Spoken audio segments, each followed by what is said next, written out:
ഒരു പാൻ ചൂടായിട്ട് വരുമ്പോൾ അതിലേക്ക് ഒരു മീഡിയം സൈസ് സവോളയും ഒരു 2 പച്ചമുളകും കുറച്ച് കരിവേപ്പിലയും കൂടി ചേർത്ത് ഇതിലൊന്ന് നന്നായിട്ടൊന്ന് വഴറ്റിയെടുക്കാം. നമുക്ക് ആവശ്യമുള്ള ഉപ്പും കൂടി ചേർത്ത് നമുക്കിതൊന്ന് വഴറ്റിയെടുത്തതിന് ശേഷം നമുക്കിത് നേരത്തെ പൊട്ടിച്ച് വെച്ച മുട്ടയിലിട്ട് നന്നായിട്ടൊന്ന് ബീറ്റ് ചെയ്തെടുക്കാം. ഒരു ഡിഫറെൻറ്റ് സ്റ്റൈലൊരു ഓംലെറ്റാണ് ഇന്നത്തെ റെസിപ്പി. അപ്പോൾ ഇതിലേക്ക് ഇനി നമുക്കൊരു ആവശ്യമുള്ള ഉപ്പും കൂടി ഞാൻ ഇതിലേക്ക് ചേർക്കുവാണ്.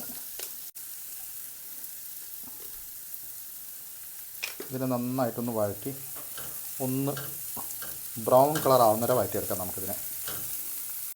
ഇപ്പോൾ സവാളയെല്ലാം നന്നായി വഴന്ന് വന്നിട്ടുണ്ടെങ്കിൽ ഇത് നമുക്ക് നമ്മളെ പൊട്ടിച്ച് വെച്ച മുട്ടയിലേക്ക് ചേർത്ത് നന്നായിട്ടൊന്ന് ബീറ്റ് ചെയ്തെടുക്കാം.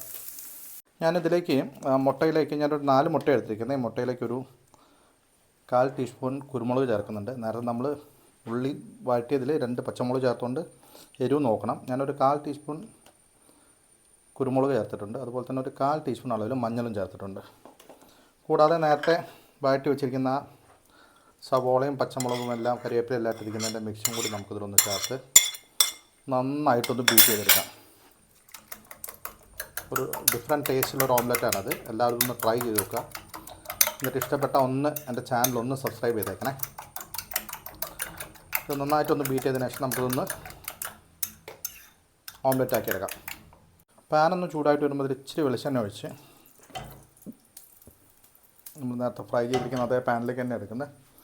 അതിലേക്ക് നമ്മൾ നേരത്തെ മിക്സ് ചെയ്ത് വെച്ചിരിക്കുന്ന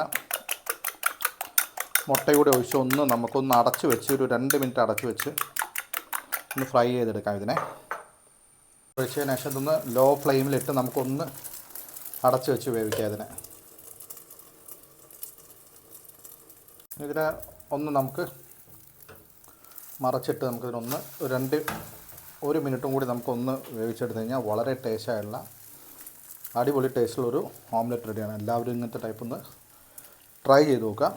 ഓക്കെ, അപ്പോൾ പുതിയ വീഡിയോ വരുന്നതായിരിക്കും. എല്ലാവരും ടേക്ക് കെയർ. Bye bye.